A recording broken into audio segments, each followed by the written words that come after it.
एक छुट भइये भगौड़े टीएमसी नेता ने इतना मजबूर कर डाला कि ये महिलाएं सड़कों पर उतर आईं।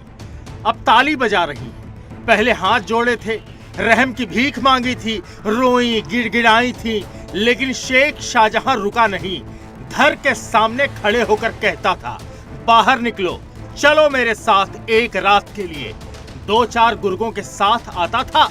टीएमसी का नेता है, पार्टी में कई पद मिले हैं, 85 एकड़ का पूरा मार्केट उसके इशारों पर चलता है, दबंगई करता है, क्योंकि सरकार का पूरा सपोर्ट है। पूरे संदेश खाली में सब ये बात जानते थे। इसी का फायदा उठाकर शेख शैतान बन चुका था। जब दिल किया किसी घर से महिला को उठाया, उसका यौन शोषण किया, फिर छोड़ दिया। यातना सहते सहते जब सब्र का बांध टूटा तो महिलाओं ने आवाज उठाई। पर अफसोस जताएं या दुर्भाग्य माने कि जिस राज्य के मुख्यमंत्री महिला हो, जिस बसीरहाट क्षेत्र की एमपी नुसरत जहां महिला हो, उस बंगाल में ये सब कुछ होता रहा। न महिला होने का दायित्व तो निभाया, न प्रतिनिधि होने का और न इंसान होने का। अगर निभाया होता तो ये तस्वीरें कुछ और हालात बयां करती। हाँ, बीजेपी ने साथ दिया तो पुलिस ने जी भर पीटा।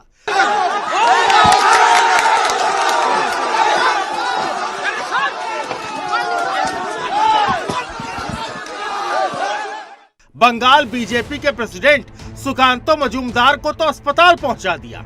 सुकांत पार्टी कार्यकर्ताओं और पीड़ित महिलाओं के साथ मिलकर इंसाफ मांग रहे थे। तो जो करना है करिए, हम लाठी गोली खाने के लिए तैयार है। बंगाल के महिलाओं को सम्मान बचाने के लिए अगर मुझे और मेरे कार्यकर्ता लोगों को, नेता लोगों को अगर लाठी गोली खानी पड़ी तो खाएंगे। न्याय देना तो दूर, ममता सरकार ने मोर्चे को कुचलने की भरसक कोशिश की। यौन शोषण की पीड़ा पर मरहम तो दूर, जख्म जरूर दे दिए। पीट पीट कर भगा दिया। कहा कि दंगा मत भड़काओ, हम अपने स्तर पर पता लगाएंगे। नहीं, संदेश खाली में जिस प्रकार से अत्याचार हो रही है, लोग जिस प्रकार हाहाकार कर रहे हैं, उनके साथ रहने के लिए, खड़ा होने के लिए कोई नहीं है। राज्य सरकार नहीं है, ना तो मुख्यमंत्री, ना कोई नेता, कोई मंत्री वहाँ तो नहीं पहुँचा है, क्योंकि जो अत्याचार कर रहे हैं उनके पार्टी के लोग हैं। भारतीय जनता पार्टी, हमारे नेता प्रतिपक्ष विधानसभा के, हमारे राज्य के अध्यक्ष माननीय सुकांतो मजूमदार, ये सारे लोग इस आंदोलन में जोरदार लगे हैं। बसीरहाट की महिला सांसद तो रियल संदेश खाली को छोड़कर रील्स बनाने में मग्न रही। सवाल पूछा लोगों ने तो कहा कि बिना मतलब के तूल मत दीजिए, आग मत लगाइए। इस बयान को सुनकर कोई क्या उम्मीद करेगा भला, और इसी उम्मीद के मुताबिक हुआ भी। मोर्चे वालों को पीट पीट कर अस्पताल पहुंचा दिया और पूरे बसीरहाट में धारा 144 लगा दी ताकि मामला दब जाए, पर ऐसा हुआ नहीं। सौदा कर ममता बंदोपाध्याय अपना सत्ता का साम्राज्य चला रही है, तो हम सब जानते हैं। घर घर जाकर ममता के गुंडे अब छोटी उम्र के हिंदू परिवार की बहुओं को उठवाकर उनका बलात्कार हो रहा है, उस पर ना कुछ कहती हैं और कहने वालों को विधानसभा से सस्पेंड करा देती हैं। ये अंधा राज चल रहा है। महिलाओं ने राज्यपाल से मुलाकात की, अपनी आप बीती सुनाई, जिसे सुनकर स्वयं राज्यपाल स्तब्ध हो गए। कहा, संदेश खाली में हालात भयावह और चौंकाने वाले। What I saw was ghastly, shocking, shattering to my senses.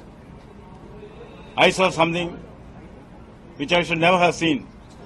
I heard many things which I should never have heard. If you have tears, this is the time to shed those tears. If you have sighs to heave them now.